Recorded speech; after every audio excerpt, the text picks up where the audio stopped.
Dr. Long times, you need a dictator. The sentence landed like a live wire in a room full of diplomats, and yet the world barely flinched. Sometimes you need a dictator, not whispered, not misquoted, said plainly on the world stage by a man holding the nuclear codes of the oldest constitutional democracy on Earth. In any other era, in any other administration, that single sentence would have detonated across every front page, every emergency broadcast, every allied capital. It would have been treated as a five-alarm fire. Instead, it slid past the public consciousness like background noise. And that, more than the sentence itself, is the real danger. Because normalization is the final stage of democratic erosion. Not tanks, not coups, not soldiers in the streets. Normalization. When a president openly flirts with authoritarian language and the reaction is a shrug. When the abnormal no longer shocks. When the unthinkable becomes tedious. That is how systems die quietly. What happened at the World Economic Forum was not a gaffe. It was not a joke. It was not a senior moment. It was a diagnostic moment. Donald Trump stood before an audience of global leaders and, without irony, framed dictatorship as a sometimes necessary tool. He did it casually, the way a contractor talks about a wrench, and he did it knowing exactly what he was doing, because this is a man who has spent a decade conditioning his audience to hear power spoken in the language of force. Strip away the carnival atmosphere, the rambling delivery, the insults, the distractions. Focus on the core.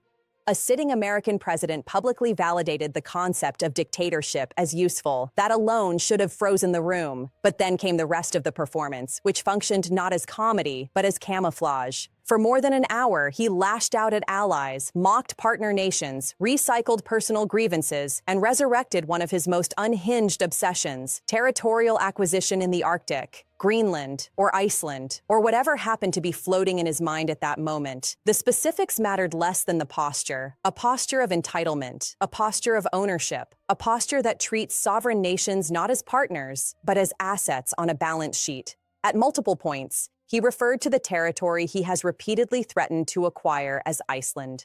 Not once, not twice, repeatedly, in front of heads of state, in front of financial leaders, in front of the global press. Two entirely different countries, two entirely different populations, two entirely different legal realities, and yet the same imperial impulse applied indiscriminately to both. Now, there are two ways to interpret this. The first is charitable, confusion, fatigue, incompetence. The second is more chilling, that the details no longer matter because the threat itself is the message. When an American president talks about annexation loosely, inaccurately, and repeatedly, the destabilization occurs regardless of whether the map is correct. Fear does not require precision. Power does not require accuracy. Only repetition. And repetition is the point, because this was not an isolated incident. This was not a one-off meltdown. This was the latest expression of a pattern that has been building for years. A pattern in which Trump manufactures crises, escalates rhetorically, destabilizes markets, alarms allies, then theatrically backs away just enough to claim victory. A pattern where chaos is not a byproduct, but a strategy. Look at what happened next. When reporters did their jobs and described what everyone saw and heard, the response from the administration was not clarification. It was denial, not spin, not reframing, denial. The press secretary flatly insisted that Trump had not mixed up Greenland and Iceland, that the written remarks explained everything, that reality itself was being misinterpreted by journalists. This is not ordinary political lying. This is epistemic warfare. This is the systematic attempt to sever the public's trust in its own senses, to tell people that video evidence is unreliable, that direct quotes are fabrications, that truth is whatever power says it is in the moment. This is the logic of authoritarian regimes, not democratic governments. And it matters because the stakes are not rhetorical, they are constitutional. Under Article 2 of the United States Constitution, the president is entrusted with conducting foreign policy, commanding the military, and representing the nation abroad. That authority presumes competence, restraint, and fidelity to democratic norms. When a president speaks casually about using excessive strength and force to acquire foreign territory, even while claiming he probably won't, that is not diplomacy. That is coercion. It is the language of threat softened just enough to maintain plausible deniability. Listen carefully to the phrasing. We probably won't get anything unless I decide to use excessive strength and force. That is not a rejection of military action. That is a conditional threat. It is the verbal equivalent of resting your hand on a weapon while saying you don't want trouble. And every intelligence service on Earth understands that distinction perfectly. Yet within hours, headlines across major outlets declared that Trump had ruled out force, ruled it out, as if saying probably won't erases the menace embedded in the sentence, as if context does not matter, as if tone does not matter, as if history does not matter. History matters. The United States is bound by international law, by the United Nations Charter, by NATO commitments, and by a century of post-war norms that explicitly reject territorial conquest by force. The very idea that an American president would casually speculate about annexing Allied territory should have triggered emergency diplomatic responses. Instead, it was treated like another episode in a long-running reality show. And that is how authoritarianism advances in modern democracies, not through sudden overthrow, but through exhaustion, through the wearing down of outrage, through the constant flooding of the information space with so much insanity that nothing feels worth reacting to anymore.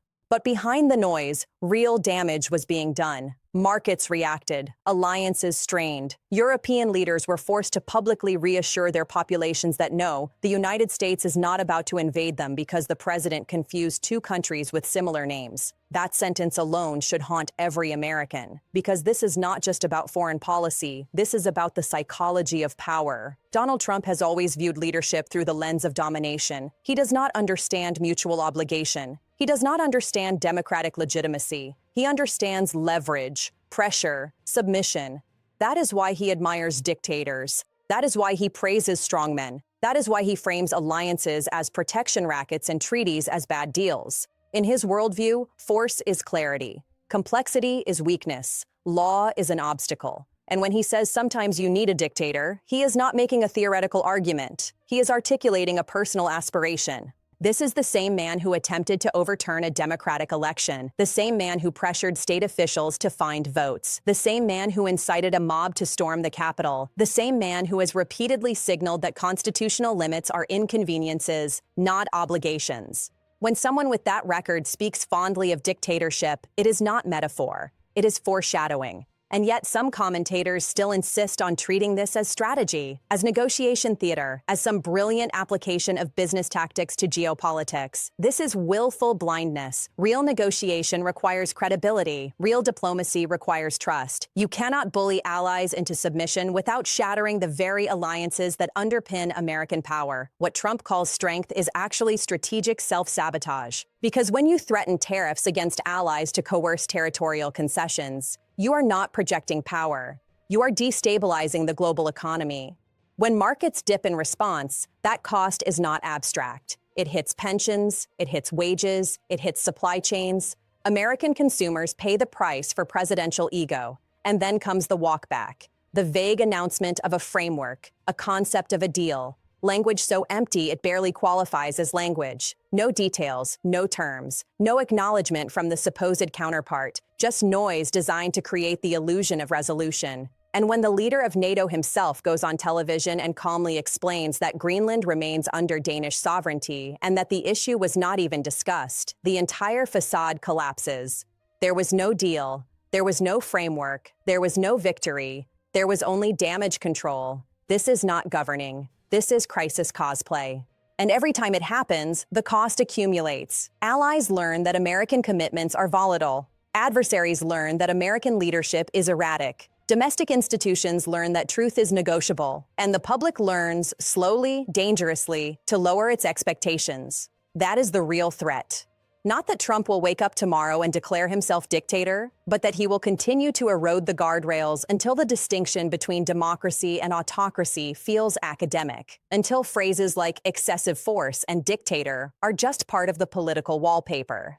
The Constitution was not written for moments of comfort. It was written for moments exactly like this. Moments when ambition collides with restraint, when personality collides with principle, when the system is stress-tested by someone who does not believe in it. And the system only holds if the public insists that it holds. Because make no mistake, this was not a joke that went too far. This was not a slip of the tongue. This was a warning shot. a glimpse into how power is conceived by a man who sees democracy as optional and force as efficient.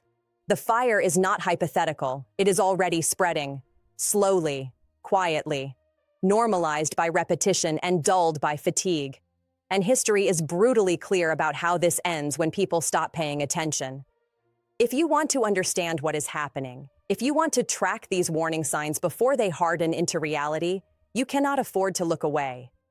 Stay engaged, stay alert, because the most dangerous moments in democratic decline are not the loud ones. They are the ones that pass almost unnoticed while everyone is distracted by the noise.